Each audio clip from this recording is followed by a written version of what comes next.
Jerônimo Savonarola, o precursor da Grande Reforma, 1498. O povo de toda a Itália afluía em número sempre crescente a Florença. A famosa Catedral do Duomo não mais comportava as enormes multidões. O pregador Jerônimo Savonarola, abrasado com o fogo do Espírito Santo e sentindo a iminência do julgamento de Deus, trovejava contra o vício, o crime e a corrupção desenfreada na própria igreja. Como resultado, o povo abandonou a leitura das publicações torpes e mundanas para ler os sermões do ardente pregador. Deixou os cânticos das ruas para cantar os hinos de Deus. Em Florença, as crianças fizeram procissões, coletando as máscaras carnavalescas, os livros obscenos e todos os objetos supérfluos que serviam à vaidade. Com isso, formaram em praça pública uma pirâmide de 20 metros de altura e atearam-lhe fogo. Enquanto o monte ardia, o povo cantava hinos e os sinos da cidade dobravam em sinal de vitória. Se o ambiente político fosse o mesmo que depois veio a ser na Alemanha, o intrépido e devoto Jerônimo Savonarola teria sido o instrumento usado para iniciar a Grande Reforma em vez de Martim Lutero. Apesar de tudo, Savonarola tornou-se um dos ousados e fiéis arautos que conduziram o povo à fonte pura e às verdades apostólicas registradas nas Sagradas Escrituras. Jerônimo era o terceiro dos 7 filhos da família. Nasceu de pais cultos e mundanos, mas de grande influência. Seu avô paterno era um famoso médico na corte do Duque de Ferrara, e os pais de Jerônimo planejavam que o filho ocupasse o lugar do avô. No colégio, era aluno esmerado, mas os estudos da filosofia de Platão e de Aristóteles deixaram-lhe a alma sequiosa. Foram, sem dúvida, os escritos de Tomás de Aquino que mais o influenciaram, a não ser as próprias Escrituras, a entregar inteiramente o coração e a vida a Deus. Quando ainda menino, tinha o costume de orar, e ao crescer, o seu ardor em orar e jejuar aumentou. Passava horas seguidas em oração. A decadência da igreja, cheia de toda a qualidade de vício e pecado, e ainda o luxo e a ostentação dos ricos, em contraste com a profunda pobreza dos pobres, magoavam-lhe o coração. Passava muito tempo sozinho nos campos e à beira do rio Pó, em contemplação perante Deus, ora cantando, ora chorando, conforme os sentimentos que lhe ardiam no peito. Quando ainda jovem, Deus começou a falar-lhe em visões. A oração era a sua grande consolação. Os degraus do altar, onde se prostrava horas a fio, ficavam repetidamente molhados de suas lágrimas. Houve um tempo em que Jerônimo começou a namorar certa moça florentina.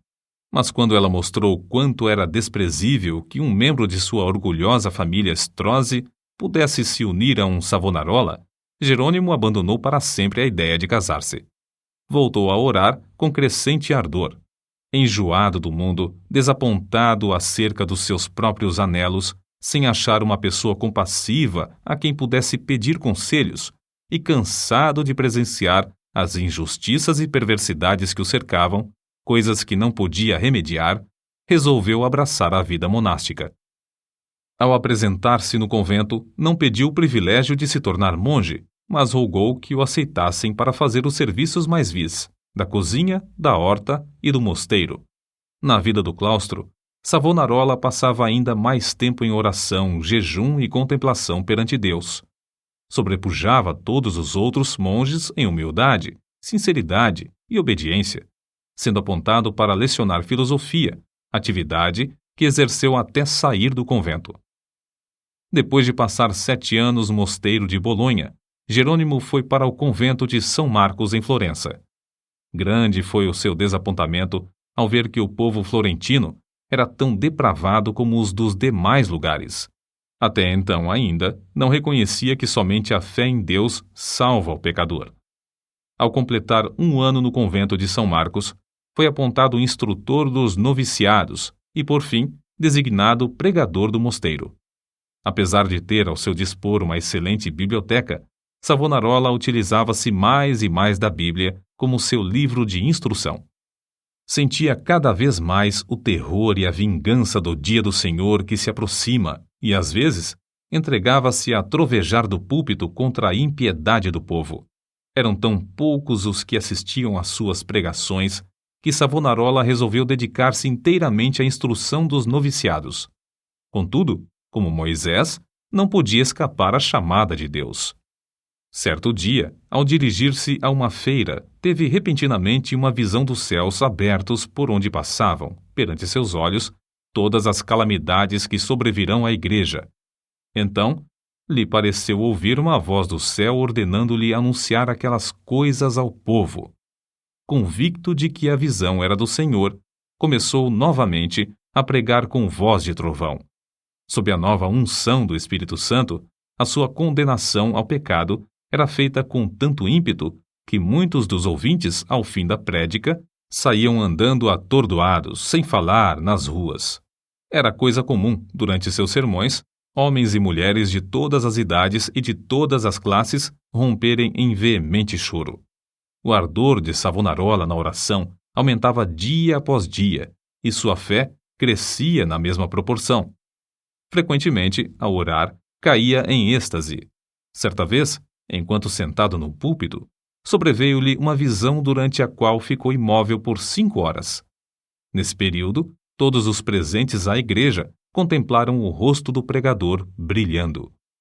Em toda a parte onde Savonarola ministrava, seus sermões contra o pecado produziam profundo terror. Os homens mais cultos começaram então a assistir às pregações em Florença. Foi necessário realizar as reuniões na Duomo, onde continuou a pregar durante 8 anos. O povo se levantava à meia-noite e esperava na rua até a hora de abrir a catedral. O corrupto regente de Florença, Lorenzo Médici, experimentou todas as formas de abordagem, a bajulação, as peitas, as ameaças e os rogos, para induzir Savonarola a desistir de pregar contra o pecado, especialmente contra a perversidade do regente. Por fim, vendo que tudo era debalde, contratou o famoso pregador Frei Mariano para falar contra Savonarola. Frei Mariano pregou um sermão, mas, pelo fato de o povo não ter prestado atenção à sua eloquência e astúcia, ele não ousou continuar. A essa altura, Savonarola profetizou que Lorenzo, o Papa e o rei de Nápoles morreriam dentro de 1 ano, e assim sucedeu. Depois da morte de Lorenzo, Carlos VIII da França invadiu a Itália, e a influência de Savonarola aumentou ainda mais. O povo abandonou a literatura torpe e mundana para ler os sermões do famoso pregador. Os ricos socorriam os pobres em vez de oprimi-los. Foi nesse tempo que o povo fez a grande fogueira na Piazza da Florença e queimou grande quantidade de artigos usados para alimentar vícios e vaidade. Não cabia mais, na Grande Duomo, o seu imenso auditório. Contudo, o sucesso de Savonarola foi muito curto. O pregador foi ameaçado, excomungado e, por fim, no ano de 1498, por ordem do Papa, foi queimado em praça pública. Com as palavras "O Senhor sofreu tanto por mim", terminou a vida terrestre um dos maiores e mais dedicados mártires de todos os tempos. Apesar de continuar até a morte, sustentando muitos dos erros da Igreja Romana, ensinava que todos os que são realmente crentes estão na verdadeira Igreja. Alimentava continuamente a alma com a palavra de Deus. As margens das páginas da sua Bíblia estão cheias de notas escritas enquanto meditava nas Escrituras. Conhecia uma grande parte da Bíblia de cor e podia abrir o livro instantaneamente e achar qualquer texto. Passava noites inteiras em oração e recebia revelações, quando em êxtase ou por meio de visões. Seus livros sobre a humildade, a oração, o amor e outros temas continuam a exercer grande influência sobre os homens.